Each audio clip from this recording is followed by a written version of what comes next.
যতক্ষণ দলে থাকবেন মনে রাখবেন নেতার প্রতি আনুগত্য, নেতার প্রতি আস্থা ছাড়া দলের কোনো একতা থাকে না, একতা ছাড়া দলের কোনো শক্তি থাকে না।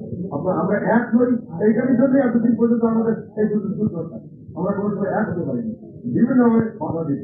আর কোনো দল আপনার বন্ধু নয়, আওয়ামী লীগ আমার বন্ধু কেন হতে পারবে? আমি কোনো সময় বলি নাই যে আওয়ামী লীগের পক্ষে কথা বলি নাই।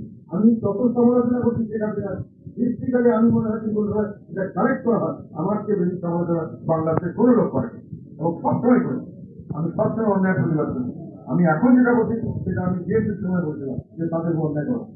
এখন যেটা বলছি সেটা সেই হিসাবে বলছি। আওয়ামী লীগকে উদাহরণ ধরে বলি, আওয়ামী লীগ ভাগবান হয়েছে, তাদের কথাগুলো কেউ বলছে, তাদের লোক একটা দাঁড়াতে পারেনি। তারা অনেকে বলছে এত শক্তিশালী লোক, এত টাকা পয়সার লোক, কিন্তু কেউ তো মাঠে গেলে কোথাও কাজ করবে না, তাদেরকে অ্যারেস্ট করা হবে না, সবকিছু সরকার চেষ্টা করছে, আর্মিরা চাকরি করছে।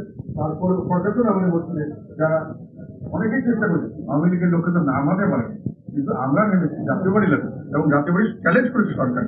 এটা মানুষের কাছে একটা ভালো একটা মেসেজ গেছে বা ভালো একটা উদাহরণ হয়েছে যে না, জাতীয় বাড়ি সামথিং ডিফারেন্ট। আমাদেরকে কেউ সাহায্য করবে মনে করার কারণ নাই, আমাদেরকে বিএনপি সাহায্য করবে মনে করার কোনো কারণ নাই, তারা আমাদের কম্পিটিটর। আওয়ামী লীগ সাহায্য করবে এটা, আর জামাত সাহায্য করতে চাইলেও আমি সাহায্য গ্রহণ করবো। এটা আমি জামাতকে বলি, জামাতকে আমি বলেছি, তারা আমাদেরকে আসছিল আমার সঙ্গে অনেক, তারা বলে যে আপনি তো আমাদের মতো করেন, আপনি জামাত করেন, রোজা করেন, সত্য কথা বলেন, চলেন, আমরা তো এরকম যদি চাই। কিন্তু আমি বলছি আমি বাংলাদেশের জন্য তোমরা কোনো সুযোগ দল নয়, বাংলাদেশের মানুষ এটা গ্রহণ করতে পারবে না।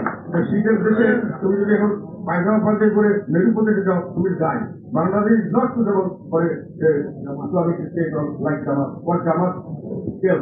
তারা যেটা বলতে চায় এটা বাংলাদেশের মানুষ মুসলমান, কিন্তু তারা ওই ধরনের ড্রেস চাই সক্ষম হবে না, তারা বাধা দিলে তারা একটু অসন্তুষ্ট করতে হবে। তাদেরকে বলতে আমি তোমাদের রাজনীতি পরিমাণ সমর্থন করবো। ধন্যবাদ। সেই কারণে ওইভাবে চলো, নিজের উপর আস্থা রাখো, আমার উপর আস্থা রাখো। যদি মনে করো আমার করে সব ভুল হচ্ছে, please come and tell me, I shall try to rectify. আমার ধারণা ছিল যে আমরা ডিস্ট্রিবিউশন হয়তো 50-60 জন 70 জন সিরিয়াসলি করবে, বাকিরা হয়তো জাস্ট নামে মাত্র থাকবে। দেখলাম যে কিন্তু সবাই সিরিয়াস পয়সা নাই করিলে তাও মাঠে ছাড়বে। এটা হলো আমাদের অর্জন, এটা হলো আমাদের নতুন রাজনীতি, এটি হলো জাতীয় পার্টির পুনর্জাগরণ।